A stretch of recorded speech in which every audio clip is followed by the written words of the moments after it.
New Discovery, and the shuttle has cleared the tower.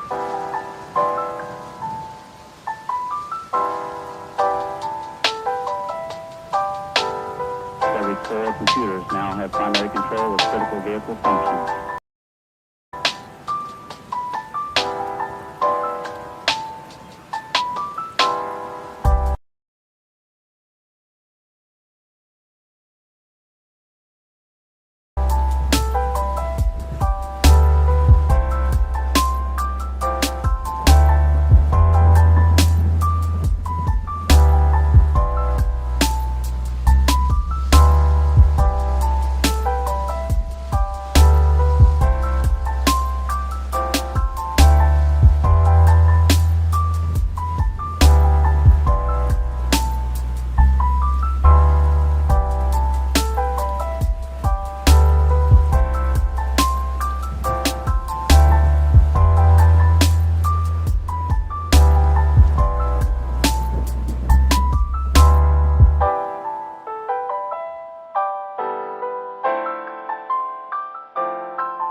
been a bit of a long week in this house with illness, so went for some more chilled out vibes on the music. I won't lie. Just checking that things are working.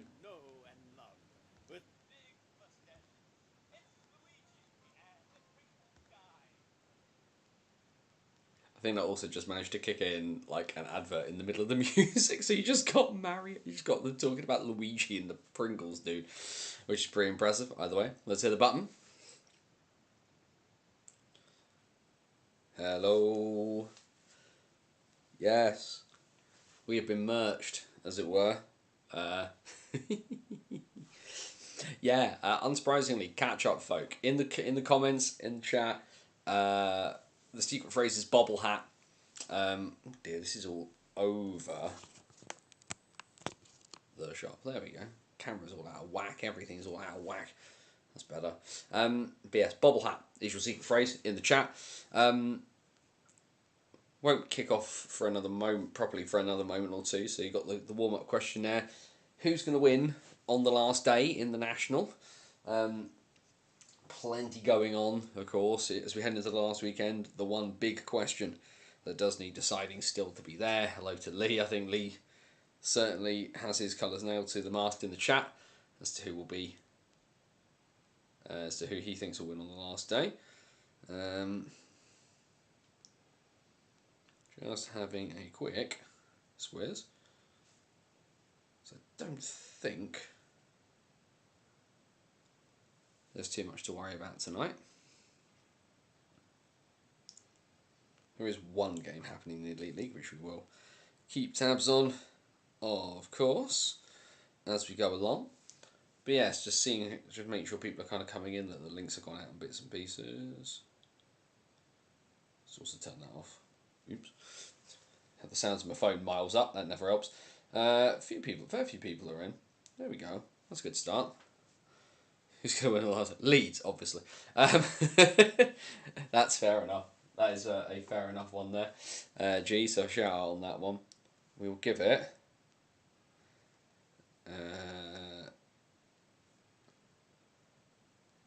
another moment. Actually, no, hang on. Interestingly, the clock on my phone and the clock on my computer is out of whack, which is unusual.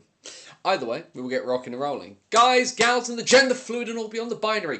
It is Wednesday night, it is 8 PM, and welcome back to the BOTW What's Current stream. My name is Anthony Russell, here to take you through the weird and wonderful and wacky world that is the National Ice Hockey League structure here in Great Britain. We focus on the National Division. That is our bread and butter. That is our home port. But of course, we take a look through absolutely anything and everything across the NIHL. That means we take a look at the National Division as well as Division 1 and Division 2 in the north and in the south. And yes, I'm wearing a bobble hat. I'll explain momentarily. But yes, another crazy week. The BOTW road trip excursion is done. Had a whale of a time. We'll talk about that in a little bit, because as you may have noticed, there was no write-up today because of some other stuff that happened, but plenty going on. Of course, we've got all the big news out of the National Division and the fact that the big question has been answered, so we'll talk about that when we go through all of the results there. We'll talk about the fact that the North is kind of ticking and rolling along, but in the South there is still all to play for, but we have two teams on the brink of taking their respective league titles. And the other thing, of course, that we do need to talk about is the raffle, because the raffle is still on. The raffle is still ongoing. But we'll, of course, quick bit of housekeeping as we usually do before we start. If you're new, tune in. If you've been around for a while, hum along. You know the words. bannersonthewall.wordpress.com, your number one source for all things related to the NIHL. Usually, I would say go and read the report from this last weekend, but because of the road trip, there's a lot to write up, so it's not there. But there's every game I've been to this season will find a way of ending up on that on the website in our Banners on the Road series. So you get long form, in-depth looks at every game that I've gone to. So the new one will come out. The plan at the moment is tomorrow, because like I say, I got slightly sidetracked by finishing it off today by some stuff that happened. But of course, you've got Banners on the Road. You've got our Hockey Story series, long form, in-depth pieces of content for you to check out from across a wide breadth and depth of different topics in the 19th century to the present day, behind the Iron Curtain, into war and beyond. interviews with the movers and shakers of British and world hockey, as well as sort of historical pieces as well. Like I say, it's probably going to be post-season before the next Hockey Stories piece comes out. However, lots of stuff in the pipeline there, and you can check out what it's going to be, because where are we? We are 13 years, 360 days as a website, so you've got nearly 14 years worth of content to check out over on the website, bannersonthewall.wordpress.com. The other thing, of course, is we are here still every Wednesday night, the only show that goes live and takes on everything from across all the divisions of the NIHL every Wednesday. Check down in the description for the links to all of our socials, as well as our virtual busking hat over at buymeacoffee.com/BOTW, and you can get yourself a lovely 3D printed sign, like the ones Lee has made for me. And of course, the big thing there is the raffle. The raffle is still ongoing for you to win tickets to the NIHL Steel City Showdown. A big thanks to the NIHL Management Committee and the events team for giving me 2 adult passes to go away. So the link is down there, bit.ly/SCS raffle. We will just quickly put it in the chat as well as I'm talking. SCS raffle. So if you go to that website, I've just stuck there in the live chat, £1 a ticket. All the proceeds go towards Parkinson's UK, and you could win You could win 2 adult passes to the Steel City Showdown the weekend of the 12th and 13th of April at the Bauer Arena at Sheffield. The Division 1 and the Division 2 from the NIHL, the playoffs, will come together, and you will get 4 finals on the Saturday, national finals on the Sunday. A great way to spend some time if you want a great fix of some really exciting hockey. 6 games, everything means something. And the folk from the NIHL management gave me a lovely little hat. I've also got a puck. These bits and pieces will be available, my understanding is, at the weekend. So if you do enjoy the merch, so we will put the puck into the puck wall at the back there. And now I am roasting in this hat, so I am going to take it off. There's nothing against it. To be fair, for a rink hat, that would be really, really good. It is properly warm. Big thanks to the folk at the NIHL management for passing it along to me when I saw them this past weekend. And now my hair is a bigger mess than it usually is. Andrew has chucked the bits and pieces in the chat, so big thank you there, because it is the end of the first period in tonight's lone game in the Elite League. The Nottingham Panthers leading the Cardiff Devils by 2-0. Logan Nielsen opening the scoring early there, and a short-handed goal at the end of the period from Sam Hare. I'll be seeing the Nottingham Panthers in a couple of weeks down in Guildford, because, yeah, the end of my season now, looking a little bit interesting, where I have picked up a few games, again, for the Guildford Flames. So I'm going to be doing the Flames' final 2 home games of their regular season, and I get the Flames playoff game. So I'll be on the call for whoever Guildford end up with and whoever they play at home, whether it's Saturday the 12th or Saturday the 13th of April. I'll be on the mic for some Elite League playoff hockey before the end of my season up in Coventry with all the rest of you. Plenty going on. Yeah, pretty mad weekend. Worked out with Nathan between driving and walking. Covered 500 miles between Friday and Sunday. So Friday night was in Bristol. Had a really, really good time. Shout out Tom Graham. Great company as always for Bristol and Swindon, forgetting how to defend for 60 minutes. And then on Saturday, drove my way up along the western side of England, eastern side of Wales. Had my plans get thrown completely in the bin, so I ended up in Wrexham, checking out a few bits and pieces before heading up to North Wales and checking out the Deeside Dragons and the Billingham Stars. Talk about more of those games when we kind of hit them during the thing. Should be said though, love a bit of a road trip. It was really great fun. I was feeling a bit under the weather going into it, which wasn't great. I had a bit of a sort of rough cold most of the way through the week, but you know, it was a good weekend where I did some really good things to kind of minimise my costs, which was actually really good. I was really worried I'd end up spending a silly amount of money. Only managed to get through the entire weekend on sort of 2 loads of petrol, which I was quite pleased by, and yeah, just had a really, really good time. Accidentally walked into a service station on Sunday and got bombarded by like Newcastle fans and Liverpool fans on the way to the League Cup final. Fortunately, did not bump into any of the Newcastle fans on the way back. Lord knows the amount of alcohol I could have been covered in, but a really, really great time. As I say to you guys a lot, if you can and you get the opportunity, travel and see hockey in some different places. and really got that opportunity to do so. Been to Bristol as a city a lot because I've got family there, but hadn't had the opportunity really to go to the rink. And Deeside, obviously, just not a place that I'd get the opportunity without a bit of planning to do so. Had a really good time. The fans from both the Dragons and the Stars were great. Bumped into some Witness fans as well. Big shout out as well to the folk at the Deeside Dragons, particularly GM Sean Bebbington Bebo for spotting me in, letting me in for free. So they let me have a ticket, let me get in for free. So I did stick a few quid in, managed to pick myself up a Deeside Dragons t-shirt because one, actually really nice, and two, nice to just put some money back into the coffers. Also, not something I would traditionally do, but they sell cans of beer. So I sat there and sort of nursed my way through a can of beer, having been necking down paracetamol for a large chunk of the day. So what we will do, we will walk our way through the usual bits and pieces, and the warm-up question is there in the chat. So of course, the thing, of course, where we are live on YouTube, chat is there, he says, pointing the right way. Chat is there. Questions, comments, thoughts, feelings, anything you want to talk about as we meander our way through British hockey.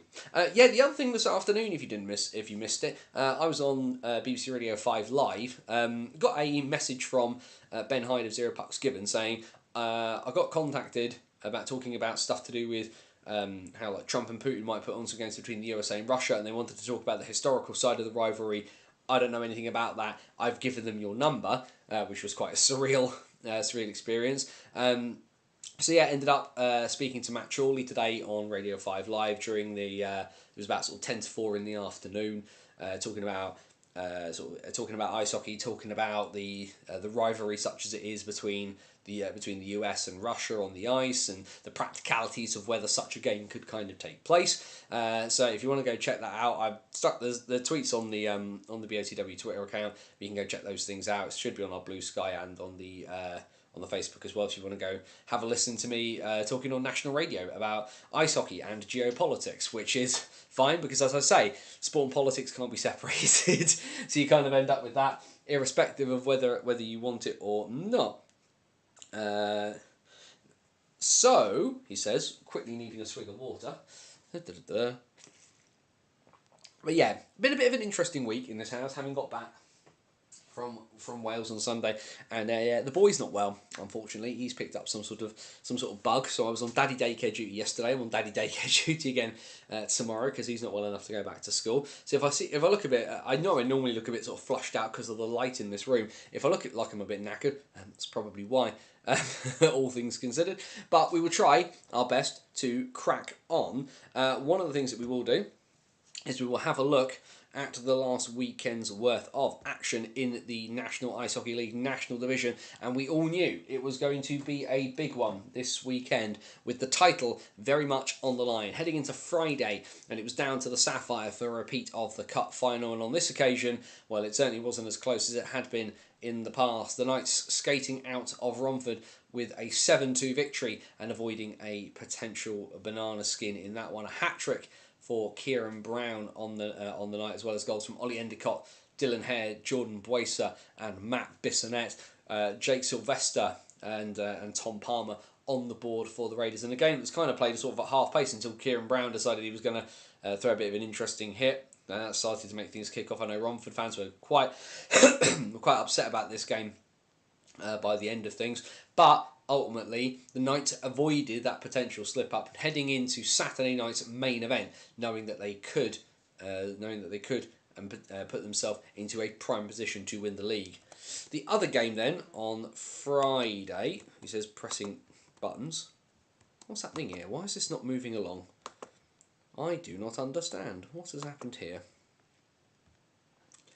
We're having a bit of a technical issue. There we go. Got there in the end. Fantastic. There we go. There's the other game. Now I just need to make sure that it's showing up on the screen. There we go. Hey, if that's the only tech flub we have this evening, then I will take that. The other game though from Friday night was this monstrosity, where defending was entirely optional. Where Sean Morris, of all people, scored 4 goals in a row for the Bristol Pitbulls. and Bristol still lost.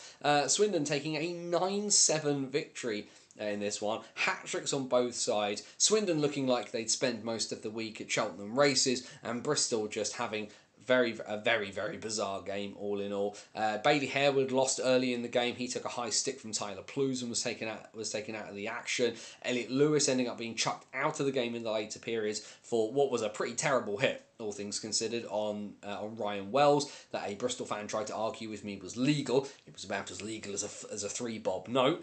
But either way, at the end of it, Swindon managed to come out of it with the 2 points. Harry Thomas in goal for the Pitbulls. Tyler Perry taking the full 60 minutes for the Wildcats in what was a odd game, is the best way to describe this battle of the Southwest. But the Southwest stays red. As we said, 4 goals for Sean Morris, as well as goals for Elliot Lewis, Mitch Walensky on the power play, and a goal from Cam Hamill.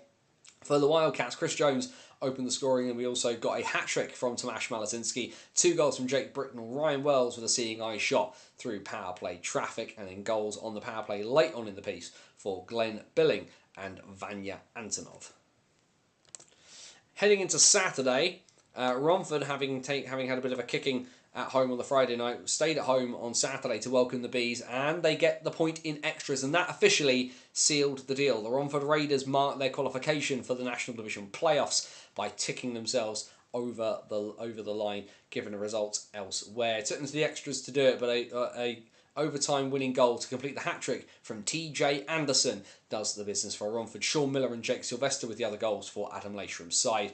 For the Bees, Dom Gabai with 2, including an early short-handed goal in the first period, and then goals in the third from Will Stead and Hallam Wilson. The Bees leading that one until that late Sylvester power play goal before the Raiders do to the Bees what Milton Keynes did to them. Home and home between the Seahawks and the Phantoms started up at the world's most versatile arena, and it was all chip spice all the time on Saturday night as the Seahawks skated away with the 4-1 victory. Seahawks 2-0 up in the first period through Emil Svek and Lee Bonner before Luke Ferrara's power play goal just before the end of the first. Peterborough like to do that a lot, scoring the last minute of periods to make it 2-1. But then a goal in the second period from Bobby Chamberlain on the power play, and Emil Svek's second of the night just 32 seconds into the third period was enough. Hull get the points and get the early advantage over the 2 games that weekend. Swindon and Bristol, having had whatever's Friday night was, decided to have another go on Saturday, this time at the Link Centre, and a much more conventional scoreline, shall we say, but again, the Wildcats getting themselves a 4-point weekend as they ease their way past their West Country rivals. Jake Bricknell with a hat-trick, 2 goals in the first, 1 in the third for 4 goals for Bricknell. I'll learn to count. Hat-trick in the first period, and then the goal in the third period for him as well. Josh Shaw, I really am having a nightmare here. I can't count. I can't even read. This is going very, very well. 1, 2, 3, 4, 5. 5. Bricknell scores 5. He scored more goals in the last couple of seconds than you would have thought so. Josh Shaw definitely scored 1 because it was 4-0 by the end of the first period. Goals for the Pitbulls coming from Cam Hamill and Tanner Butler, both of those coming in the second period. And then, well, the light was fading on the Solway Sharks, but they kept things alive by winning at home against the Sheffield Steel Dogs. 7-4 Martin Grubb's side took this one in the end.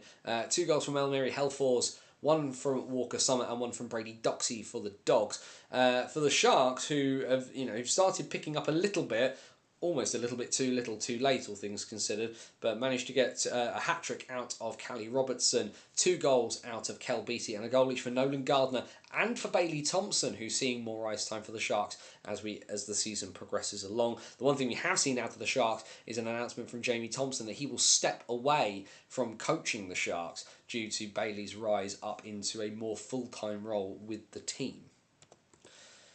And then Saturday night's main event. 2 went in, 1 came out. The Milton Keynes Lightning were 1 goal to the good at the end of the first period. A power play goal from Ben Solder, having been teed up by Dylan Lawrence, made it 1-0 at the first break. But by the end of the second, it was all back to Leeds. Kieran Brown, Matt Bissonette and Ollie Endicott with the goals to make it 3-1 by the end of the second period, and the Knights managed the game beyond the reach of the MK Lightning, and all that meant was mathematically Leeds had to win on Sunday and they would be crowned NHL National Division champions for the third season in a row, and MK were left scratching their heads again, knowing they had to win to keep things going. Into Sunday then, and well, Peterborough and Hull about faced and headed back down to Bretton. Peterborough picking up the win by 5-3. 5-3 in this one. A pretty competitive weekend's worth of hockey between these two, which we'll talk about a bit more in a sec, given what's coming up. 2 for Luke Ferrara, 2 for Jasper Foster, and 1 for Jarvis Hunt for the Phantoms. Jason Hewitt, Jamie Chilcott, and Bobby Chamberlain on the board for the Seahawks. And then the Raiders are playing their third game in 3 nights. They hosted the Bees on Saturday, headed down to the Hangar on Sunday. But it was the Bees who would get some points out of the weekend in their race to avoid finishing bottom of the National Division, hoping to consign Bristol to another season finishing bottom. 5-3, the Bees pick up the victory in this one. Hallam Wilson, 2 from Marcel Balash and 2 from Dom Gabai for the Bees. For the Raiders, Sean Miller, TJ Anderson and Tom Relf with the markers there. MK knew that they needed to get the result, and having started ahead of Leeds, it was a case of just keep going, and well, as we can see by the end, the defence went slightly wonky and all over the place. 9-5 MK win, so at least their part of the bargain had been held up, but having started after Leeds, the news had sort of filtered through. A pretty productive night from Dylan Lawrence, because he with 4 goals on the night for him, as well as goals from Corey McEwen, Sean Norris, Max Stewart, Ross Venus and Patrick Forsberg, Devon Skaleski, Scott McKenzie, Harry Ferguson, James Smith and David Thompson on the board for the Tigers, who have still been ticking along at quite a pace, and even this defeat meant that it wasn't quite all over for them, even though it meant that qualification for the playoffs wasn't confirmed. But ultimately, that game went to hell in a handbasket at the end, because the result had already come through from the castle. Because as we can see on the screen, Solway needed a win, and we're actually didn't do too badly. They were 1-0 up until just about the halfway moment. But it's Matt Bissonette, Matt Howlett, and then the title-winning goal comes at 36-38 from Matt Hayward, from Jordan Boycer, from Bo Neely, dearie me, that would have been hilarious if it had been. But Matt Hayward has the honour of the championship winning goal. Bo Neely with the fourth to put the Knights out of reach, and it is 3-3 for Ryan Aldrich and Kieran Brown. Congratulations again to Steve Nell and everybody at the Leeds Knights, National Division champions for 2024-2025. 2 goals in 2 nights for Bailey Thompson, though. That's also nothing to be sniffed at. But ultimately, the Knights are top of the tree again. As we can see there with the National Division table, we can see the Q has changed to a C. The Knights cannot be caught. The time with all the bits and pieces in place, with only 4 points left to be done. The Lightning do not hold the tiebreaker over the Knights. The Knights are champions as a result. Romford's results over the weekend lock them into 7th place in the playoff standings. For now, that could still check. Their final position could change, but they have officially qualified. Telford and Solway, well, it's going to be hard for Solway. They require Telford to lose both games, and Solway need to win both games. Remember, of course, we'll talk about in a moment, that these two sides will meet before the end of the season. The Bees now hold a 3-point advantage over the Pitbulls in the race to avoid the wooden spoon. Which then takes us into this upcoming weekend, the final weekend of the regular season for the 24-25 National Division.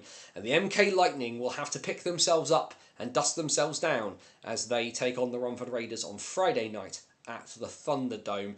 The Raiders, now qualified for the playoffs, will be looking to try and get some momentum going. And MK, well, they just need to hold their heads high and try and move on to the next bit. Into Saturday then, and a 5-game docket on the final Saturday, and where you will find me this coming weekend. I will be alongside the ever fantastic Joe Scutts at the Hangar for the Bees as their home stand in the 24-25 season comes to a conclusion. They take on the Sheffield Steel Dogs. The Bristol Pitbulls, in their race to catch the Bees and not be bottom, take on the Hull Seahawks. The Champs are back in action. The Leeds Knights take on the Peterborough Phantoms. Solway, needing a win, have to play home against MK. Could be interesting. And then at the Link Centre, Telford, where a point will be enough for Telford. All they need to do is not lose inside regulation. If they get to overtime, the deed is done. But Telford must get something out of Swindon.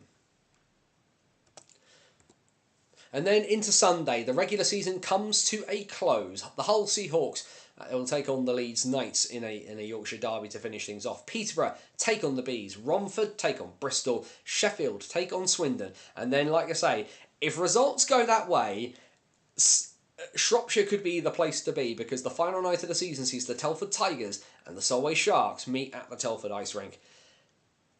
You wouldn't put money on it being the decider, but if something happens, that game is going to definitely be one to watch.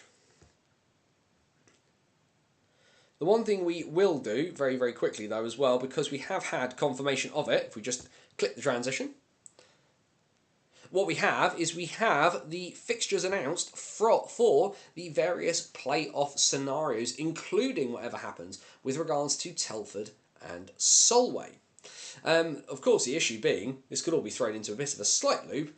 If Romford have a 0-point weekend and Telford have a 4-point weekend, they could theoretically catch the Raiders. But as things stand, this is what it would look like, and it would be Saturdays and Sundays in Group A, with the first weekend seeing either Telford or Solway host Leeds, Hull hosting Peterborough on the Saturday night, before Leeds would head home to the Castle on Sunday to face whoever finishes, whoever gets that 8th and final spot, and Peterborough would host Hull.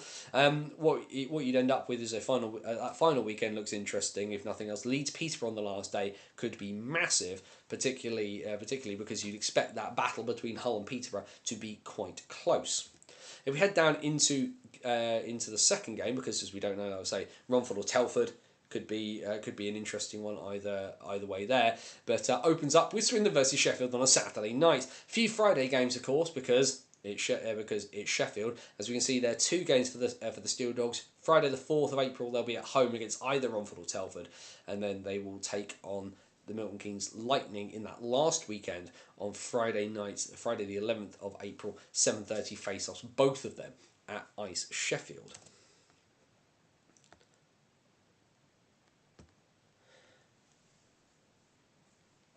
Plenty there to be excited about. He says, quickly getting rid of that. What's Jamie put in the chat there? A couple of bad plays in our defensive zone cost us in the second, and then the Leeds game management was perfect in the third. Gave MK nothing. The mood was very low. I can imagine. Questions, comments, thoughts, feelings. How are we looking at it? How are we feeling about it?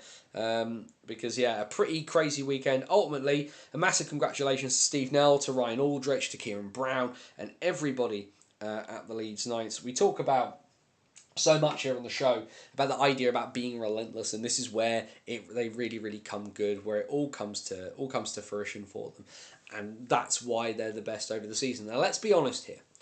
They have not been as dominant this year as they have in years past. We know that for a while it was a 4-horse race rather than just a 2-horse race off the bat.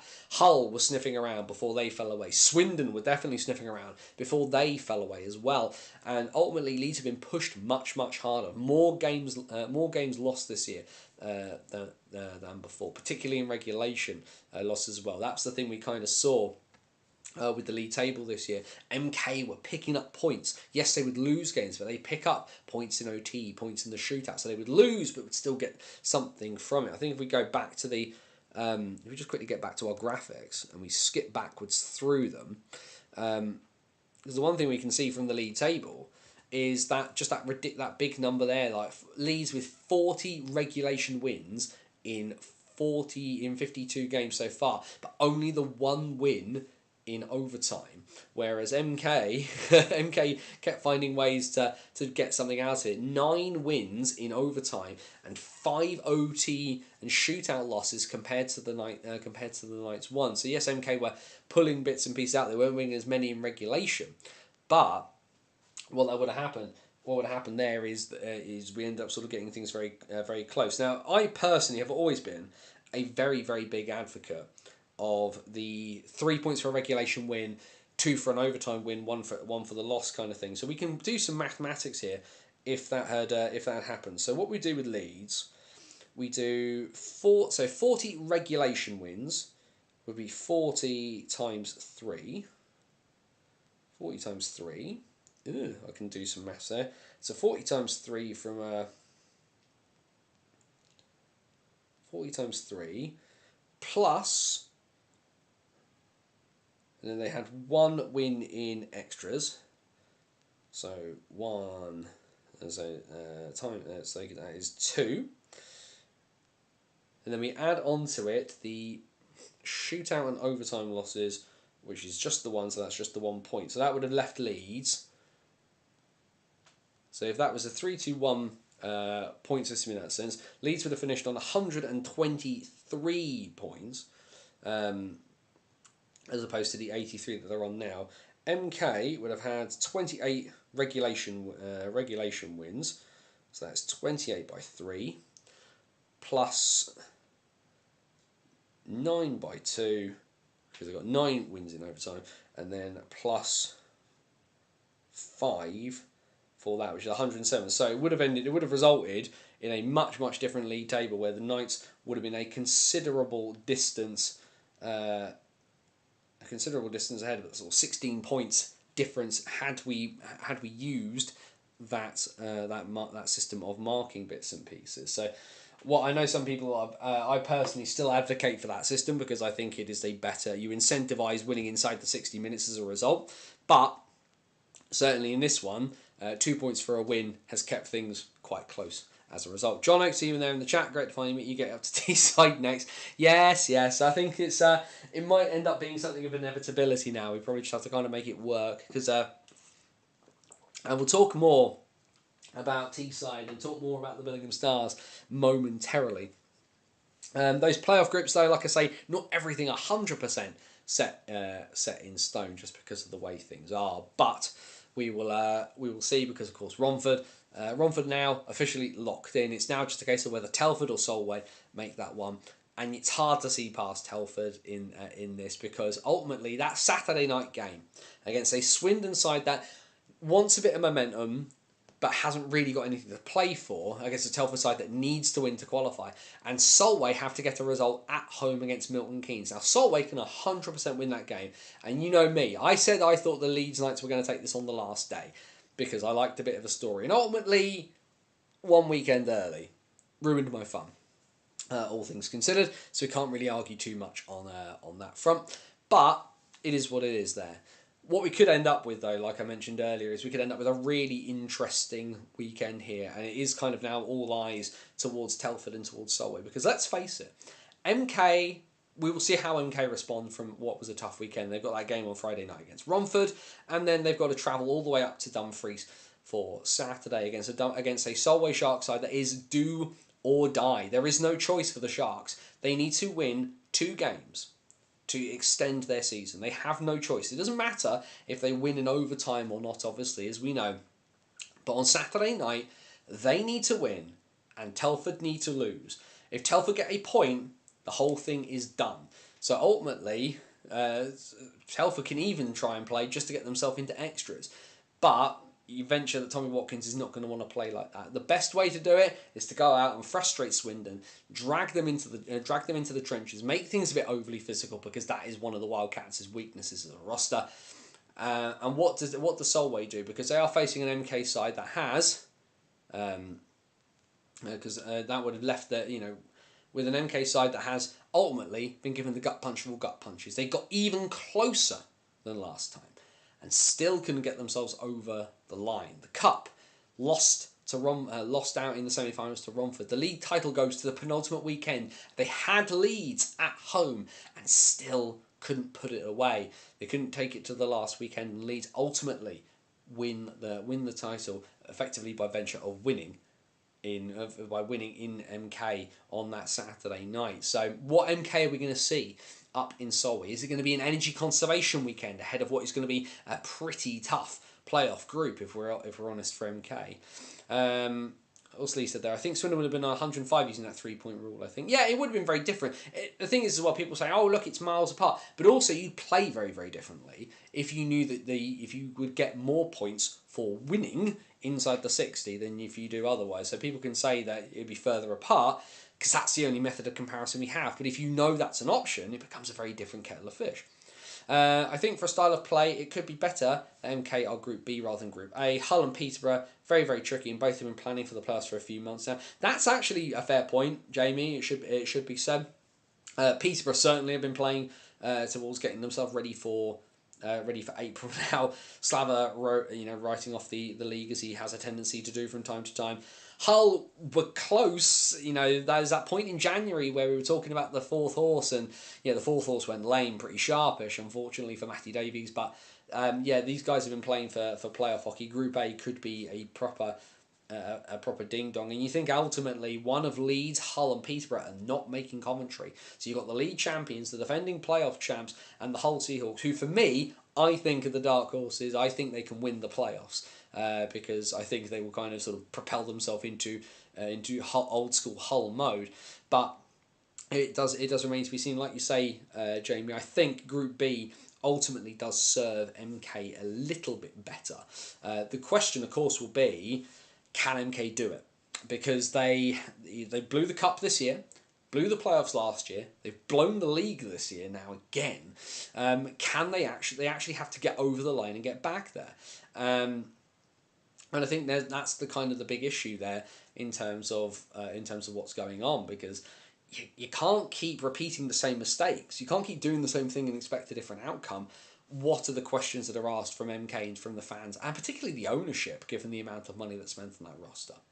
I've loved the 3-2-1 this year in NHL 1. I think it works better and rewards teams going on good runs. That's fair enough. Thank you, Jono. MK and Hull are under the most pressure to get to Coventry. I'd throw Leeds into that because, of course, they've won the cup. They've won the league. That G word lurks in the background again. Now, yes, they've obviously done it before. Apologies, they've not. Apologies, they've got close to doing it before and not gotten quite over the line. So that's there. Leeds will want that, and they will need to be out. They will need to find a way to do that. They've done the doubles. They've had one trophy-winning seasons. Post-COVID, you can't argue the Knights are the most, one of the most successful teams in the country at any level of ice hockey. But that last thing, to do the lot, will be somewhere in the back of the minds. And yes, Ryan Aldrich and everybody will talk about, we just take it one game at a time, we're going to do this. Make no mistake, there's pressure on Leeds too, because ultimately, if you're going to charge people £16 a game for National Division hockey, they're going to want winners. And ultimately, what better way to say that to your fans? Come watch the Grand Slam champions. So that's one way of doing it. MK massively under pressure, of course. I think Hull are under pressure to kind of prove the point that they can get over that hump to do so. Pressure is off Swindon because they made it last year, but ultimately I think it will be a disappointment for the Wildcats if they don't make it to Coventry as a result. Hard to know what Sheffield are thinking at the best of times. I'm going to watch them obviously on Saturday, so it should be really interesting to see them. Peterborough, it will be a massive disappointment if they don't make it, because of course the defence of their playoff title will end before making the weekend. Telford, if they make it, are playing with house money because they'll have made it on the last weekend. But of course we know what Telford's record is like. Coventry and Solway, if they make it, they're playing with even more house money. They're just happy to be involved at that stage. So there's a bunch of different kind of threads pulling away at that one. So it certainly should be really interesting to see.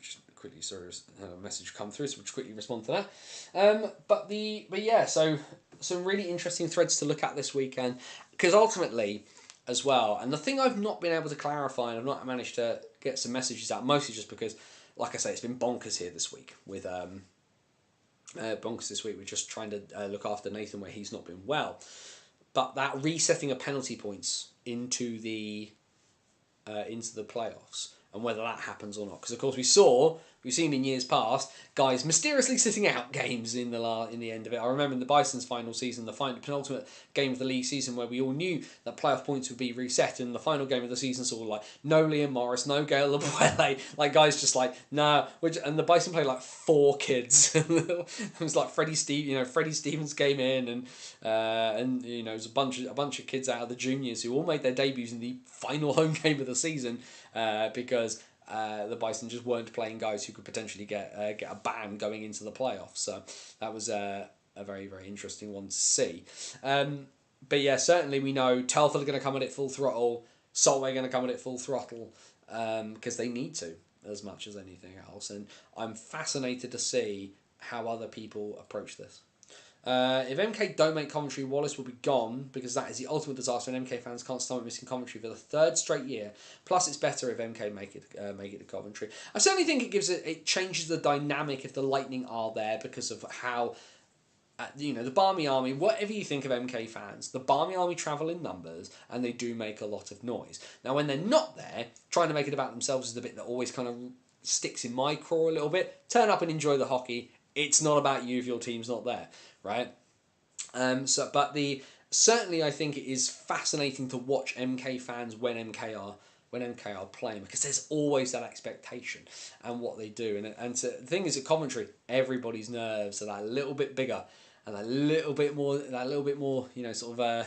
on edge. And so seeing the MK fans being able to cheer the Lightning again, like I say, they make a lot of noise. It's a good fan base. You can't argue their dedication and their passion to their club. I think the idea that they're in everybody's heads is fanciful. I think because ultimately they say, oh, we're in your heads. Actually, it's just like, nah, we just don't. It's the weird stuff like this that make people kind of go, that they say they don't like MK fans, because it's just a weird way to act. Don't take yourself too seriously. Turn up, support your team, cheer, go home. That's how that works. And everything's there. Spongate Wetherspoon's closure in Coventry is the other thing, of course, that's been mentioned. Now, I have to confess, I don't really go to the Spongate because there are better pubs serving better beer in Coventry. Shout out to the Old Windmill, which is the best pub, arguably in the entire country, let alone just Coventry. But certainly... very sad for the folk who really, really enjoyed the Spongate. It's obviously really close to the Sky Dome, a really quick and easy place for people to just grab a meal, grab a pint. And the fact that it's being closed down is a bit sad. There are other pubs in Coventry though, and there's other places to get better burgers for starters. There's a Seven Bone in Coventry. Go find that. It's frustrating for folk, I understand, but such is the way of things. He says just quickly having a quick squiz just in case there's any extra news. It also would help if I pressed the right buttons on my phone. That would be really helpful. What have we got? Still 2-0 between the Panthers and the Devils in tonight's lone game in the Elite League, so we will keep tabs on that, no doubt. What we will do though is we will talk about the other part of my road trip. Of course, like I said, I headed up to what those of us old folks who remember the English Premier League will call the West Manchester Municipal Pool, the D-side Leisure Centre in Queensferry in North Wales, where I was for my first live with my own 2 eyes experience of NIHL 1 Division hockey. Now you can't of course, right at the entire division off the back of seeing D-side versus Billingham in a game where D-side had already won the title. Now, of course, yes, I'd planned, because mathematically this could have been the game where D-side won the title. Now, Blackburn going into extras with Hull the week before meant that the points total dropped, meaning that Billingham winning in Solihull the previous week, that ended the title hopes of the Blackburn Hawks. Billingham secured themselves back-to-back Division 1 North Championship. So what we got in D-side instead was the party bus, inflatable trophies, balloons, banners, lots of singing of happy birthday for Billingham's netminder, and basically just a really, really interesting time. Should be said, really interesting rink, a bit of sort of a mix of a bunch of different rinks all at once. Old school in some ways, new school in others. One big block of seating down the one side, very akin to places like Swindon, like Streatham.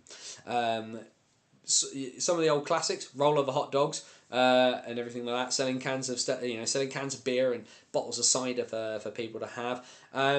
But because of the, like I say, because it's that proper old school leisure centre vibes, you kind of come in from the leisure centre. There's the lockers and everything like that, and the tables, and you sort of have the rink in front of you. And the thing that I'd forgotten that D-side had was there is a bit of the plexi that is completely see through, including the sort of the boards and the dasher. You can see through the entire thing.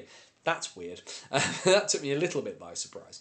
But had a really good time. Sort of stood with the folk from Billingham. Got to see Jono, of course, who's in the chat, who's on the Starcast. He also presents his own podcast called Stick to the Pod. Cara Hunter, so the folk from the Stars social media team. Had a good chat to Bebo, the GM of the Dragons, which was really interesting. Couple of Widnes fans who stopped me, who'd come across to watch the game. Had it was great to chat to them as well. And just basically had just like a really interesting time in a really, really different place.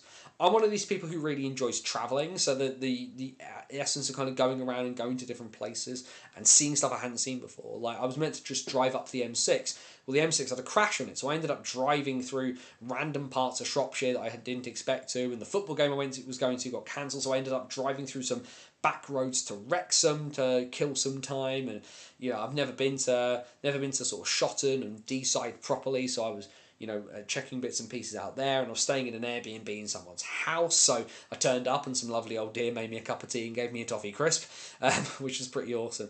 But ultimately the hockey and the travelling and the excitement of seeing a game and seeing different people in different places. Of course, the only place I've ever seen Billingham was at Coventry, and the only place I've seen D-side is on my laptop. So being able to take these things in with my own two eyes was really, really awesome. Should also be said, between D-side and Billingham, two of the nicest jerseys I've seen in quite some time. A lot to be said for the design work going on up there in the north with what's going on there. What we will do though is we will talk about it rather than me talking too much about my bits and pieces. You can check out all of the rest of that when the write-up comes out tomorrow, finally, on bannersonthewall.wordpress.com. Let's talk about the hockey itself, and that means we head into North 1 and my location from last Saturday night at the D-side Leisure Centre, and it was another win for the Billingham Stars, the newly minted champions, back on the ice, and they had a bit of a rough first period, one where ultimately they put in a lot of effort, but weren't really getting much in the way of output. Lots of shots directly at Matt Croyle, and the D-side Dragons were clinical. Alex Parry with a power play goal just after the halfway point of the first, and then a goal towards the end from James Parsons, making it 2-0 Dragons at the first break. But it took all of 47 seconds to get the league champions on the board. Roland's Gritans taking the feed from James Moss to fire home, and Billingham was still huffing and puffing a little bit, but they were level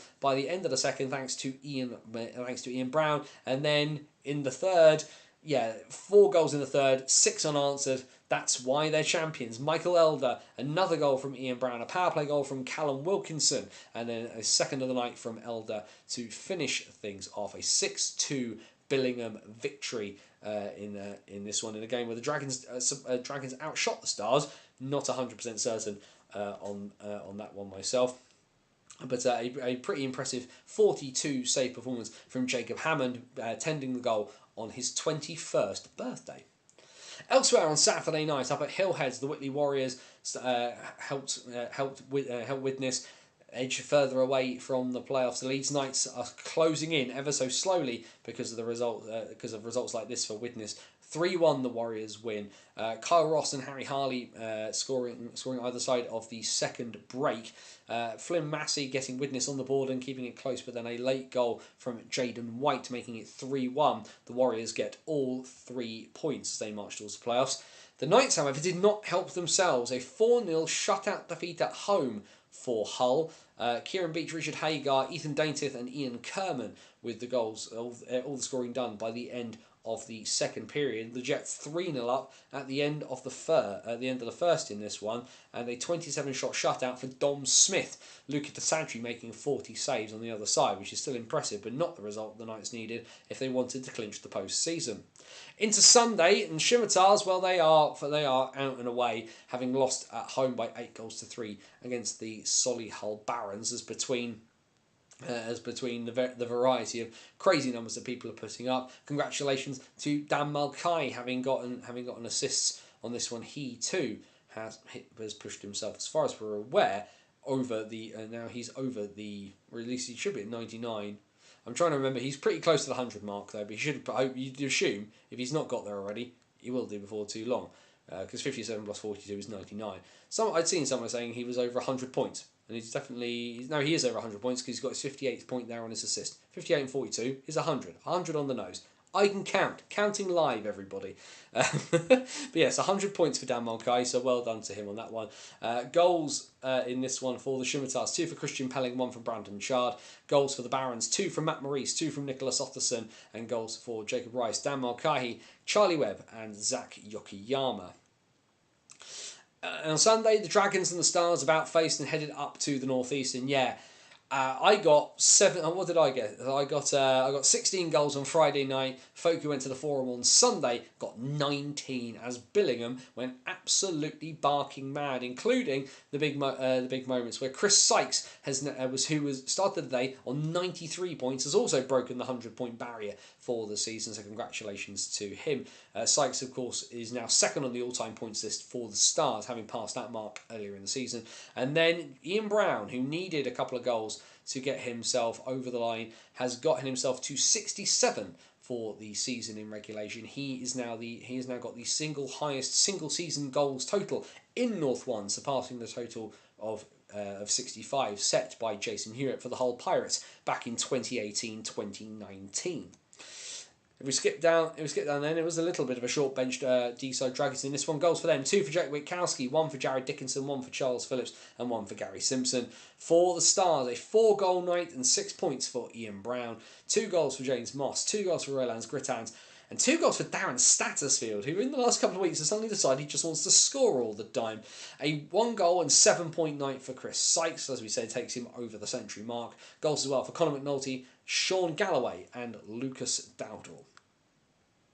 Nice moments as well on the ice at the end there for the Billingham Stars. Jack Wakefield getting into the final 7 minutes and 17 seconds on the ice, meaning that Jack and his brother Tom got to share the ice. Jack Wakefield standing in for the Stars as a defenceman this year, with a couple of guys unable to play.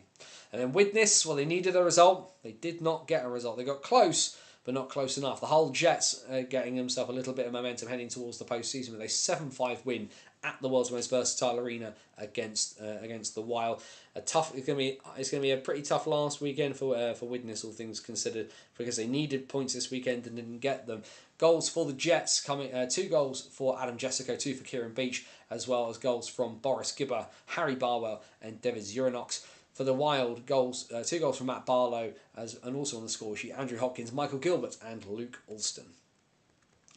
Blackburn, of course, had seen their title chances slip away the previous weekend, but you know the Hawks are going to be laser focused on retaining their playoff crown, and they put Whitley very, very firmly to the sword. 3-0 up inside 4 minutes, 4-0 by the 22nd minute, and Blackburn ultimately just completely stamping on things. Jacob Lutwich, who's had a very, very productive season, now up to 47 goals on the campaign, which is which in any other league you'd say would be pretty impressive, but then unfortunately for him, he's ended up in the same league as Ian Brown. Lutwich with 2 goals as well from Aaron Davies, Matt Cross, James Riddock, Lee Pollitt, and Bobby Streetley. The goals for the Warriors, who were, as you can see, incredibly short benched. Jamie Ord with the lone strike for them. And so the final weekend of the regular season in Division 1 North looks like this. The Sheffield Scimitars and the Leeds Knights will meet at 4:40 at Ice Sheffield, knowing that they need the Scimitars to give them a result, to give them a hope, as they take on the Nottingham Lions at 7 p.m. on Merseyside. 2 games at 5:30. The champs have their local derby to finish things off. The Stars take on the Warriors at the Forum, and the Hull Jets will take on the Solihull Barons. On Sunday, 5 p.m. face-offs in North Wales for the D-side Dragons and the Hull Jets, and Whitley will take on Blackburn. 5:30 p.m. Leeds versus Nottingham at the Castle, and Solihull versus Sheffield. So as we can see there, as we go into the last weekend of the season, Widnes must win, and they must hope that Leeds lose on Saturday night to give them any kind of chance. Leeds need to have a 0-point weekend, and Widnes need to win their game to give the Wild that final playoff spot. All the Knights need is a win on one of their 2 games that should take them over, which will take them over the point of catching. The Scimitars, as we know, are out. If we look at the playoff tree, of course, thanks to the fantastic box score documents created by Joe Scutts at NHL Stats, the Billingham Stars are locked in to first place. Solihull are locked into third. There's still a few bits and pieces to play for here, but we do know one playoff tie for sure. The Blackburn Hawks and the Nottingham Lions will meet over 2 legs. Those dates have already been announced. They'll meet in Nottingham on the Saturday and Blackburn on the Sunday. The Lions, for the first time in a couple of years, not in the 8th seed spot, and they will take on the 2nd place team for the first time in a while. Nottingham apparently fancy their chances against Blackburn. I am less certain on that one. I think if Blackburn can keep themselves within a puncher's chance going into Sunday, they will be in a good thing, but they need to beat Blackburn on Saturday, in my opinion, to really have a chance. Goal in the Panthers Devils. Riley Brandt has got one back for Cardiff, I can see there. As we head into South 1, the Solent Devils, with their usual early face-offs, having a fascinating tie on Saturday against the Romford Buccaneers, but ultimately it is a shutout win for the Solent Devils, 3-0. A goal in the first from Liam Coleman, getting his second in the second before Alex Murray's goal with 15 seconds left in the middle frame doing the damage, and a 3-0 26-shot shutout victory for Aaron Taylor. Sonny Phillips with 50 saves, which is still pretty impressive, all things considered. Invicta, having thrown a true spanner in the works of Stretham's title chances, keep up their good form. With back-to-back wins, they win by 3-1 against the Swindon Wildcats. Was 1-1 at the end of the first period. Evan Chard's goal cancelled out by Tom Ashmore, but a goal in the second from Aaron Connolly, and then James Laming scoring 35 seconds into the third gives Carl Lennon's side the maximum points, as the Dynamos are staring down the barrel of another playoff encounter with Solent, and they're going to need all the momentum that they can get. Ben Clark-Leach with 46 saves on the night. And well, we knew that the Slough had a relatively comfortable run in. We knew that we all ventured that they would beat the MK Thunder. And they didn't just beat the MK Thunder, they absolutely gave them a mega stomping. You never know what could happen on the last weekend of the season, but Slough certainly padding out their goal difference, if nothing else. 17-0. And what can only be... it was 8-0. So if you look at it this way, 8-0 after 2 periods and 17-0 after the full time tells you of just how insane that third period got as well. As we work our way through the scorers, a 7-goal, 8-point night for Jack Goodchild. Now I don't know off the top of my head, and if Joe's lurking in the chat, he might be able to tell us what the record for goals in a single game in South 1 is, but that's pretty impressive from Jack Goodchild. A hat-trick as well for Ed Cave Humphrey. 2 goals from Seb Moore, 2 from Ollie Hemmings-Marr, and then goals from Lewis English, Benny Lee Newman, and Aaron Edworthy. Lots of time for some of the younger players in this one. Matt Smittle facing just 11 shots in his shutout attempt. Craig Bradfield conceded 17 on 73. And then on Sunday, the one that was the potential banana skin for the Jets was away at Romford, but their chin was tested and they came out the other side. The Jets 4-0 to the good by the 33rd minute. Romford did pull a couple of goals back, but ultimately Slough just had a little bit too much for them. In the end. Romford swapping goalkeepers as well. Friend of the show, Max Van Mullen, getting some time, conceding 1 goal on 19 shots. Both goals for the Buccaneers coming from Uri Husker. For the Jets, it was 2 from Benny Lee Newman, and then goals from Dylan Halika, Lewis English, Jack Goodchild. Only the 1 goal for him that night. Still got 8 goals in 2 games on the weekend, and 1 goal from Christian Moore. 3rd versus 4th at the Riverside meant that we got the Chelmsford Chieftains and the Solent Devils go head to head, and another 3 points in the bag for the Chieftains. Sam Russell and Sasha Maltsev scoring in the first for Lewis Clifford's side. 2-1 though at the end of the first, as Mark Pitts pulled one back pulled one back for the Devils, before Alex Murray's goal late in the second tied the game at 2 apiece. But Sasha Maltsev would have the final word, scoring 1 minute and 19 seconds into the third on the power play, meaning that the Chieftains take the spoils in this one. And well, they needed a result and they couldn't get it. The Oxford City Stars will miss the post-season as a result. They lose by 4-1 at home against the Invicta Dynamos. Mads Toon, James Laming, Regan O'Neill and Louis White on the scoreboard for the Dynamos. Mario Chiru gave the Stars fans some hope. They're 3-1 down heading into the dying stages, and then White's goal with just under 12 minutes to go, sealing the deal. That result means that the Stars are out. They cannot qualify for the postseason. As a result, even with Ross Miller making 49 saves. Streatham, well, it wasn't quite the same result as Slough, but they still gave the MK Thunder an absolute walloping. A 30-goal conceded weekend for the Thunder as they ship another double-digit result. Danny Inglesby getting himself a hat-trick, getting himself to 35 goals on the year. Also getting a hat-trick on the night, Ziggy Beasley, and as well as goals from Ethan Lane, Sam Waller, Harvey Stead, Damon Porter, Brendan Baird, Aidan Doughty, and J.J. Pitchley. He says, taking a breath there. As you can see there, Caleb Sheehan with 77 saves on 90 shots. A 12-shot shutout in net for Brett Shepherd ahead of the final weekend of the season. And well, Saturday is going to be interesting. The local derby between the Romford Buccaneers and the Chelmsford Chieftains. That's going to come back in a little while as well. And Cardiff hosts Streatham, knowing that Streatham must win. And then the Fire will travel down the M4 to Slough. And the mathematics are simple. If the Jets win in regulation, they will win the NIHL South Division 1.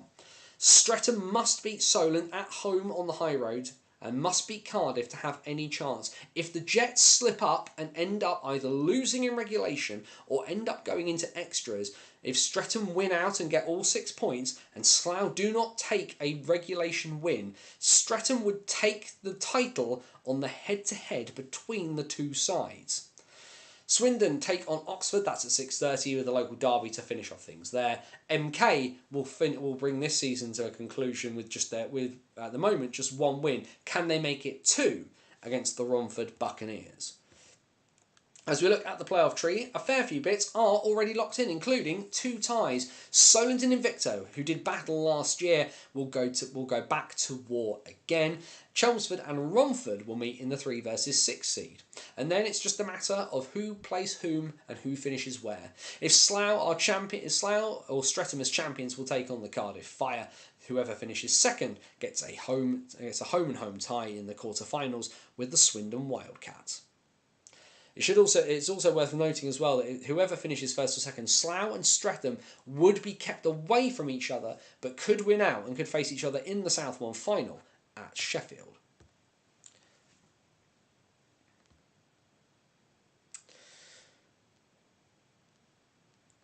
There's an empty team sheet for the Thunder. That usual. It can be. It can be, G. Yeah, sometimes they have very, very deep benches if they're able to bring in guys. They've got a couple of guys on 2 ways from things like Guildford and stuff like that. But you also, as well, yeah, sometimes they do have short benches. Should they? For me, the Thunder would be unfortunately are a example of why Div 1 and Div 2 should potentially have relegation. We will see what happens on that front. It's never been popular. But some conversations need to be had, unfortunately, I think, with MK now. I realise they want to stay in South 1. I realise they've got some really, really good, talented youngsters. But you go 1-33, and it's another season where they've barely scraped a couple of wins together. There has to be a conversation about what's best, not just for the players, but for the club in terms of being competitive and the division as a whole. Into North 2, where there's still a few bits and pieces to be decided, and a very important win there for the Nottingham Lions too. They win their local derby away at the Sheffield Titans by a score of 5-4 on Saturday evening. A couple of goals on the night for one of the stalwarts of that Lions 2 side, Michael Barahovsky, and 2 goals as well from Alex Rushby joining in the party. Ethan Wilcox with the other goal for the Lions. The goals for the Titans coming from Sam Keeling, Harry Roebuck and Joe Gray. Lots of people getting lots of ice time there. Pretty impressive second half of the game from Nathaniel Bell. 12 shots, no goals conceded in that one, as Sasha Bravo scoring, making 26 saves.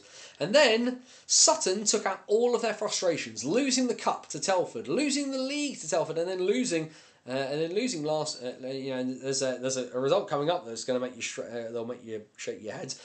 But D-side are given the absolute pounding. Sutton take out all of their anger. 2-0 on this one. Talk about a night to pad your stats as we scroll down. Jack Hargreaves only having to make 14 saves, as Ollie Booth and Callum Preston between them face 106 shots. That is bonkers. Goals for the Sting.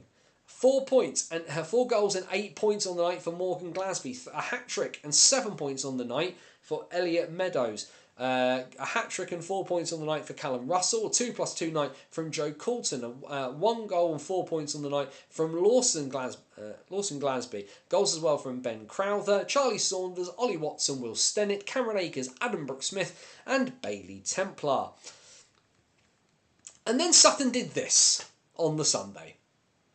They put 20 past D-side and then get stung by the Bradford Bulldogs on the Sunday. A huge win for Bradford in the context of trying to qualify for the playoffs. And a game that went back and forth, 3-3 heading into the third period. But Ben Derbyshire proving to be the hero before an empty net goal from Rocco Mallon to finish the game. Finished the game off. A massive result for the Bulldogs. Outshot 45-28 on the night. 2 goals for Derbyshire. 1 for Kasper and Andrew Kianchek. Rocco Mallon with that goal, with that empty net goal at the end, as well as a goal from Lucas Vince. Goals for the Sting coming from Morgan Glasby, Callum Russell and Elliot Meadows. And the night of his life in net, a 42 save performance from Jake Lowndes to get the Bulldogs over the line. If you like goals, well, not quite as many goals in one direction for Altrincham and Coventry, but a 13-goal night up in Manchester, but won the Blaze take by a score of 8-5. A pretty impressive. Coventry have had not quite as consistent a season this time out as they'd had before, but a good solid away win, trying to pick up some momentum heading into the playoffs is always good. Goals for the Aces coming from 2 from Carl Price, goals as well for Ollie Gott, Sam Dainter and Jake Frost. For the Coventry Blaze, 2 goals for Ollie Harris. His goals were also added to by Ollie Dixon, Connor Wielden, Ashton Rudkin, Ethan Wielden and Conor Mellett and Dan Upton. Shout out to Hayden Laverick, who, whilst he conceded 5 goals and 31 shots, also did get a call up relatively recently back to the Coventry Blaze of the Elite League due to needing some backup time there. And then North 2 comes to a conclusion. For me, somebody's missing a game here. There was the Sheffield Titans will finish a game short, which will hopefully be decided at some point, but it shouldn't do it. It's obviously not going to impact the league. But 3 games on Sunday. One in this Challenge Cup, which I'm not sure what's happening with and wasn't even properly announced. The Billingham Buccaneers will take on the Bradford Bulldogs in that. 5 p.m. at Ice Sheffield between the Titans and the Kingston Sharks. The Nottingham Lions 2 take on the D-side Ducks. That's at 7:20 on the small pad at the NIC. If we look at the table then, everything is not decided. And of course with the Titans, like I say, they are only on 24 games in a 26-game season and only have 1 game left. I'm unsure what's missing. But the Bradford Bulldogs and the Nottingham Lions, if results go their way, should confirm themselves into the postseason. As a result, the Ducks, unfortunately, with 11 points, will miss the playoffs in their first season. But as we can see there, lots still to be decided because 7th and 8th are not done, but a couple of things locked in as we know. Telford as champions will be the first seed, Sutton will be second seed. Coventry and Altrincham, having met this past weekend in Manchester, will go to battle again over 2 legs for a place in the semi-finals. And the Billingham Buccaneers, last year's playoff champions in North 2, something of a surprising fact, will take on the Kingston Sharks. And then into South 2, and well, the Haringey Huskies were probably hoping for a slightly better season.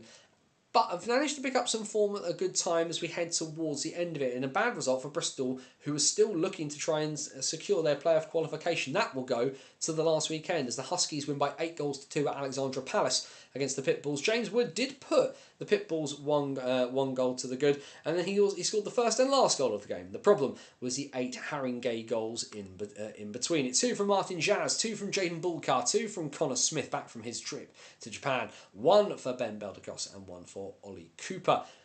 For the Huskies in that one. All the netminders getting some action in this one. Alex Cole eventually pulled out of the net in the 54th minute, having apologies, the thing popped up right across the thing I was trying to read there. So Alex Cole pulled from the net in the 54th minute, having conceded 7 goals on 67 shots, 60 saves in 54 minutes. You can have a rest, mate. That sounds fine by me. And then Chelmsford, with Bristol losing, Chelmsford getting a decent result on Saturday makes that, like I say, that playoff race is going to go down to the final weekend. A 13-1 win, a massive victory for Chelmsford. Their best of the season as they beat the Solent Junior Devils, who are already locked in to the postseason. In a game, as we can see here, had some very interesting bits and pieces towards the end. Ollie Kackett getting a game misconduct for leaving the bench. At 51-47, Taylor Merrill taking the misconduct at the end, and Ash Barnes given a game misconduct at the 60 minutes for an obscene gesture. Never rains, but it pours. On that front for the Devils, their lone goal coming from Leo Harris. Goals for the Warriors then, a pretty impressive night. 2 hat-tricks in fact, one from James Hanson who had a 6-point night, and one from Lewis Shelton who had a 4-point night. 2 goals for George Taylor, 2 goals for Taylor Chard, Eden Rolfe, Kean Lloyd and George Beckett also on the scoreboard. Alexei Koklov with a 27-save performance. And then at the top of the table, with Peterborough left only to look on, hoping that the Phoenix trip over their own feet. The Phoenix go down to South Wales and they do not falter. 8-1 the Phoenix win against the Cardiff Canucks. They were 7-0 up by the halfway mark of the game before Cardiff got themselves onto the board. Just 1 goal in the third period, which made it a score of 8-1. Josh Poole with a lone goal for the Cardiff Canucks. A hat-trick on the day from Scott Bailey, as well as goals from Matt Tull, Teo Syed, Josh Sherrington, Ollie Dennis and Harry Wright for the Phoenix. Jake Studley only facing 21 shots in the net. Harry Thomas and Mackenzie McNamara sharing the duties in that one. A bit of a tough first period for Mackenzie McNamara. She had a really good game the weekend before, but lets up 5 goals on 15 shots before Thomas comes in and gets something a bit more akin to some sort of defensive support, given his recent outings for Bristol. Young Thomas has faced an awful lot of rubber in the last little while. Either way, the last weekend of the regular season in South 2, and not only will the league title be decided, but also the Eddie Joseph Memorial Cup final will take place over 2 legs. The top 2 sides from the league table format, the Peterborough Phantoms 2, the Cup winners, the League Cup winners, will take on the Invicta Mustangs. Never count out the Invicta Mustangs. That is what we know there. Elsewhere, Chelmsford will take on the Oxford Rising Stars, and half an hour later, Bristol take on Cardiff.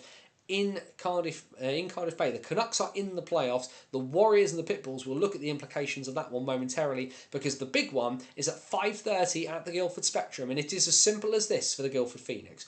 Win in regulation against the bottom place Lee Valley Lions, and it will be back-to-back titles for Stuart Potts' men, as having lost the cup final in grand fashion to the Phantoms. The Phoenix will take the league from Peterborough, who finished their season early because of the scheduling and have been left only to watch. If we look then at the league table, it's as simple as that. Chelmsford, with a regulation win, guarantee their place in the post-season. Bristol trail by a point, meaning that if they can better the Warriors' result, preferably not ending up on the same points, because I can't remember who's got the tiebreaker of the 2 of them at the moment. But essentially, if Chelmsford got 1 point and Bristol get 3, Bristol will steal the final playoff spot from the Warriors. Still lots to be done, and then we see there at the top. It is as simple as this for the Guildford Phoenix. They need to win, because 2 points, even going to extras against Lee Valley, would take them a win in overtime would take them to 49 points and would seal them the title. But with the Phoenix on 47 points and the Lions having finished the season on 4, you venture that this may not be as complicated as it looks like, and Guildford's back-to-back title charge is very much on.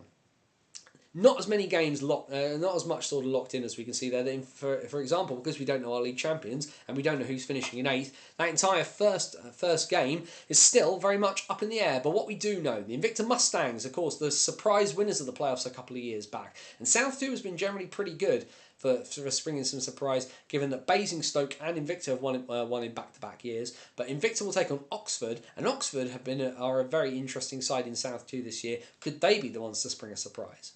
Whoever finishes second in the league table, which we venture is more than likely going to be Peterborough, they will earn the right of a two-leg quarter-final tie against the Solent Junior Devils. Locked in for certain is 3 versus 6. The battle of the capital size, Haringey in North London. Cardiff in Cardiff Bay, as the Canucks will play in the playoffs for the first time in their history. Can Trevor Hendricks' side spring a big surprise in North London?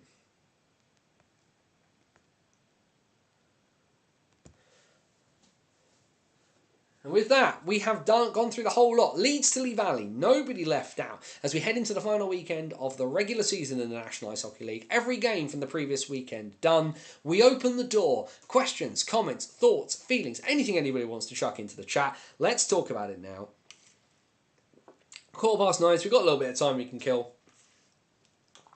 A reminder, if you're watching on catch up, you got your magic phrase at the beginning, so make sure to stick that in the comments.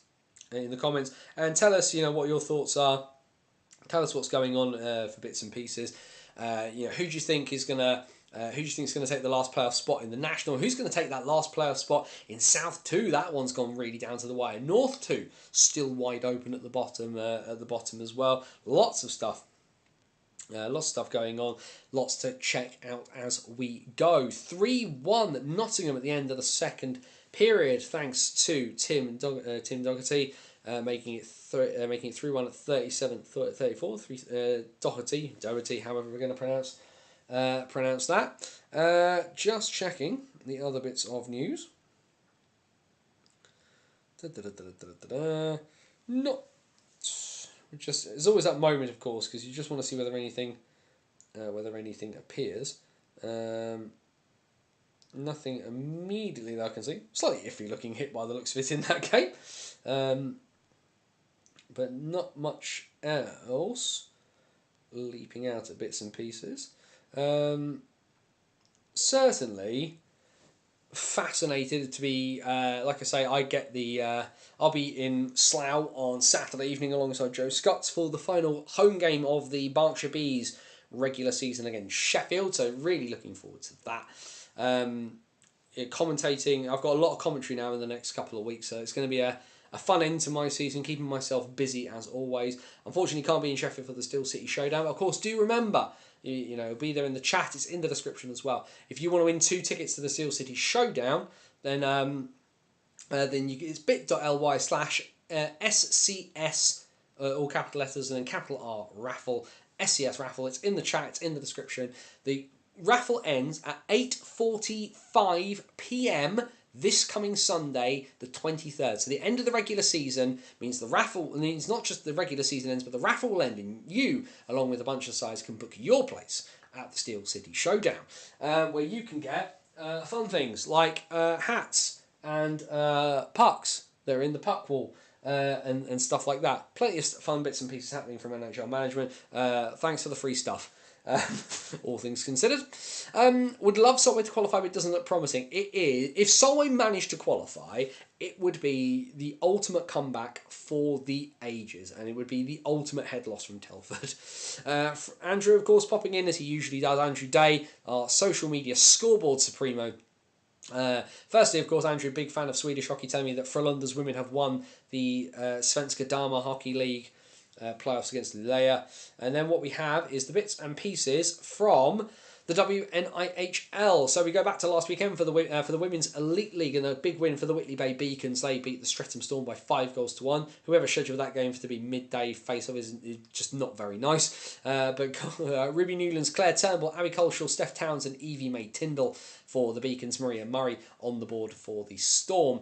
Elsewhere on Saturday in the Elite League, a good win for the Queen Bees as they look to try and keep up keep the pace against the Solihull Vixens. Queen Bees beating the Guildford Lightning by 4-1. Cara Jones with the Lightning's goal, Ellie Wallace with 2, and Catherine Gale with 2 for the Queen Bees. Division 2 South A, the Solent Amazons winning on the road against the Oxford Midnight Stars up at the Ox Pens. On Sunday in South 1, a big win for the Bristol Huskies. They beat the Chelmsford Cobras by 5-1.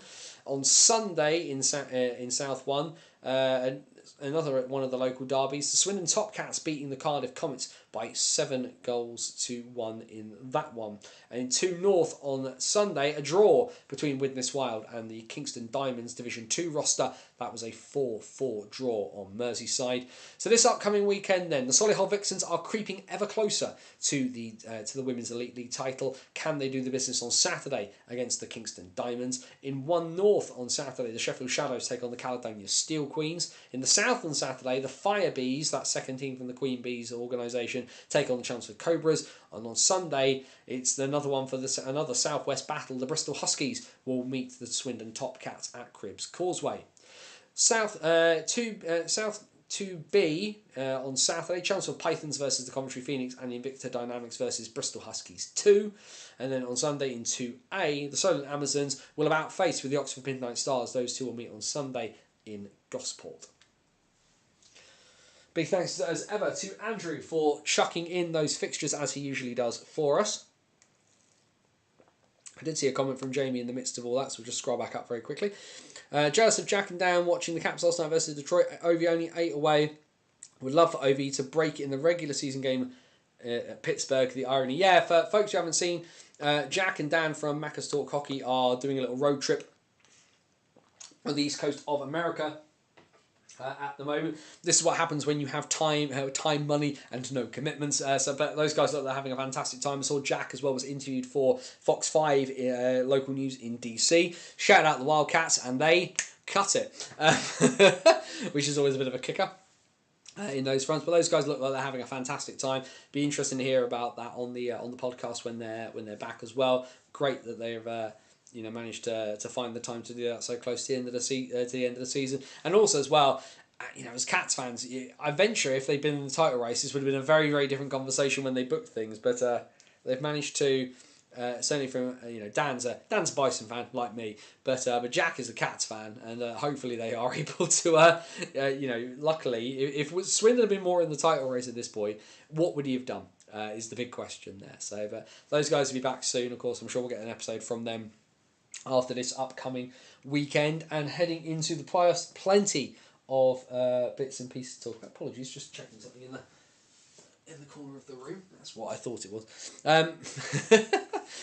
Look, there was a big mark on the wall. I wasn't sure what it was, and it was ultimately just a bit of a cobweb. It's me worrying there was something wrong, but that is what it is. But yeah, Ovi, of course, the time is ticking short. They obviously beat Detroit 4-1 the other day, and Ovi got an assist. Why are we not in the position of just setting him up for absolutely everything right now? If you're the Caps, get him over the line and let's get this done, please, rather than worrying too much about anything else.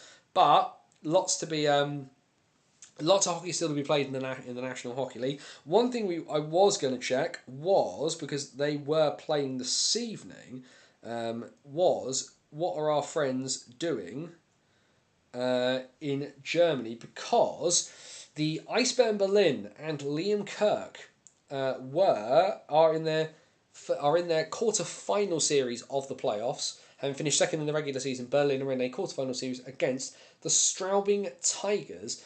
Now, the Eisbären have won Game 2 this evening by a score of 4-2, which includes a goal from Liam Kirk. So Straubing went a goal up at 22-19, and exactly a minute later, Britain's finest tying things up for the Eisbären Berlin, and then goals from Zach Boychuk, Marcel Nurbles, and an empty netter from Gabe Fontaine. Opposite goals from Travis Saint-Denis and Joshua Zaminski. So in terms of that one, the Eisbären are now 2-0 up in their first round series against Straubing. Game 3 is on Friday evening. Game 4 is on on Saturday. 7:30 p.m. face off on Friday night. 2 o'clock on Sunday. That game faces off. Elsewhere in the DEL, in the playoff series, because Straubing came through the sort of the pre-playoff, the first round, whatever you want to call it. They defeated Frankfurt to get through, and Nuremberg beat Schwenningen to make it into there. But looking at bits and pieces, Ingolstadt, who were the top of the regular season, they are 2-0 up on Nuremberg after 2 games.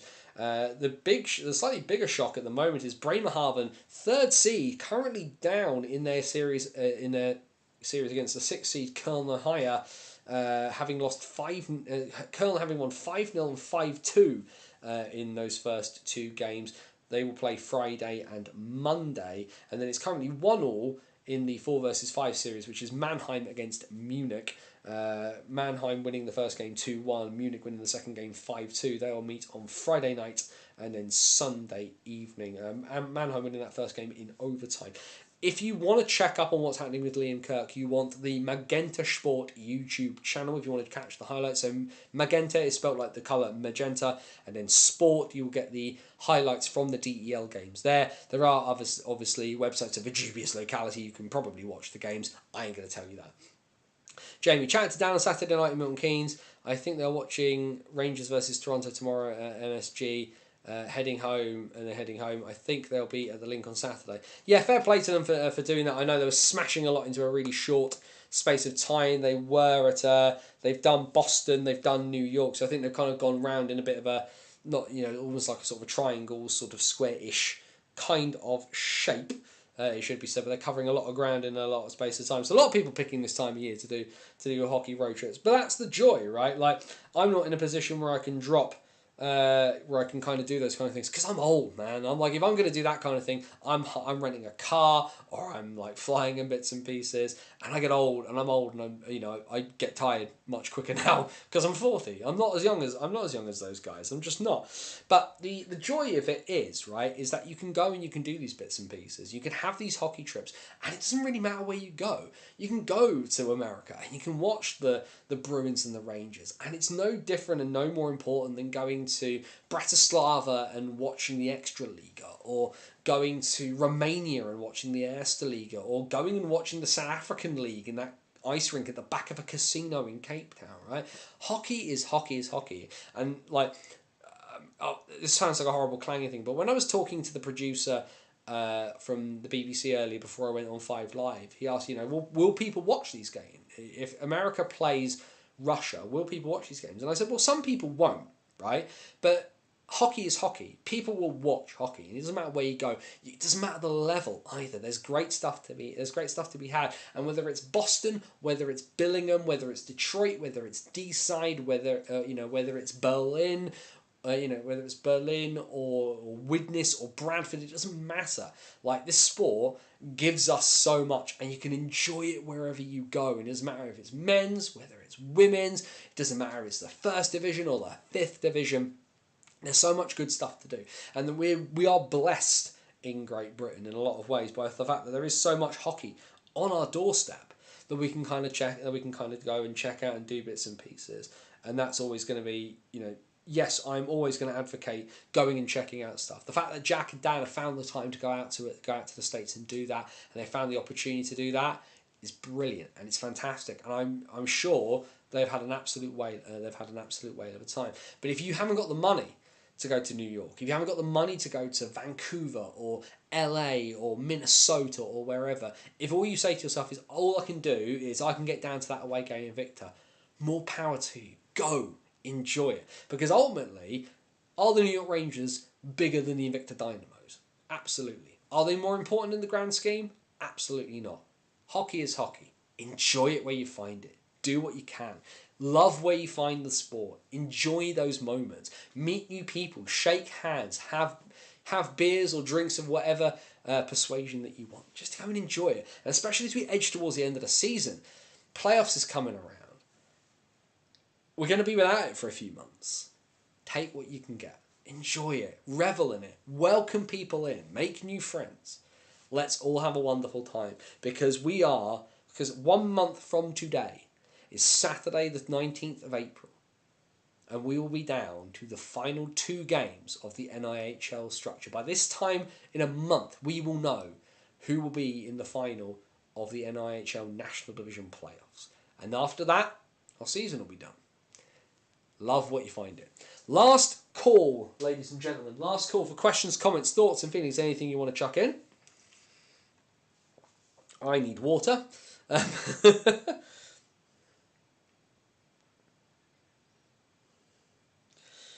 Just having a look at bits and pieces. No, that's special of me, so I've just managed to accidentally open Spotify. That's not what we're after. It's going well. What have we got then? So that's the DEL. We don't need the DEL anymore, but we'll obviously keep tabs on. Obviously, be keeping tabs on what is happening with Liam Kirk as we progress through.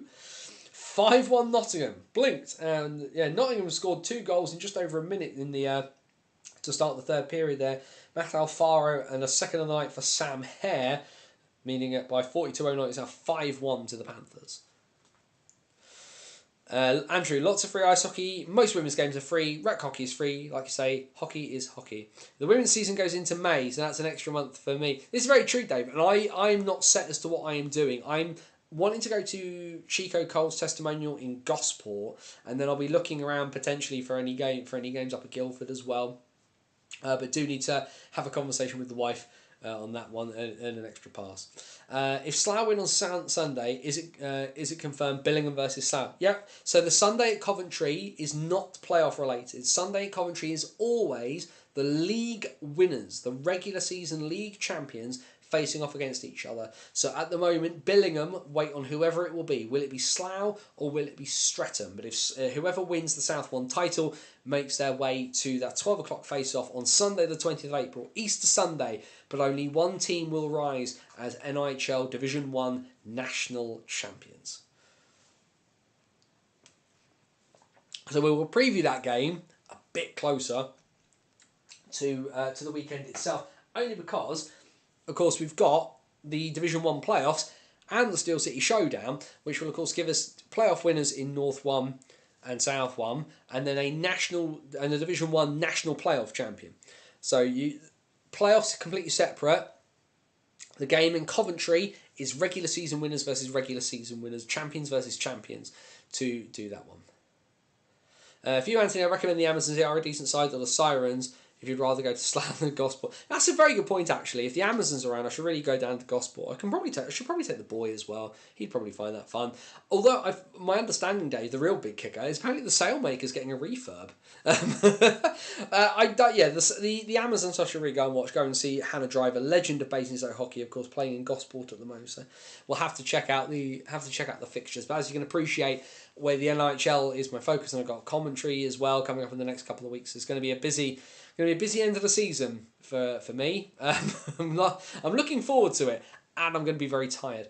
So we will enjoy ourselves as it comes, I think. And with that, I think we will call it there. Bannersonthewall.wordpress.com, your number one source for all things related to the NIHL. The write-up, the banners on the road from the March 2025 excursion, where I went to Bristol, where I went to Deeside, where I ended up in Wrexham for 2.5 hours, is all going to be on the website. That's going to come out tomorrow. I don't know exactly what time, but it will come out tomorrow is the plan, because it's nearly done. It's just finishing it off and tightening a few bolts.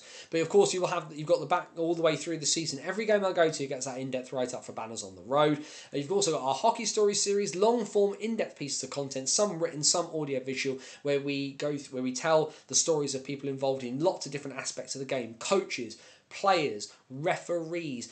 What's it like to kind of make it to be a hockey content creator? What's it like to start a university team in the NCAA from complete scratch? Or our most recent piece, where we talked to Jamie Thompson about the state of ice hockey in Scotland. All of that is there, along with the back catalogue of the old BOTW podcast and our free-to-download tabletop ice hockey game, Dice Hockey.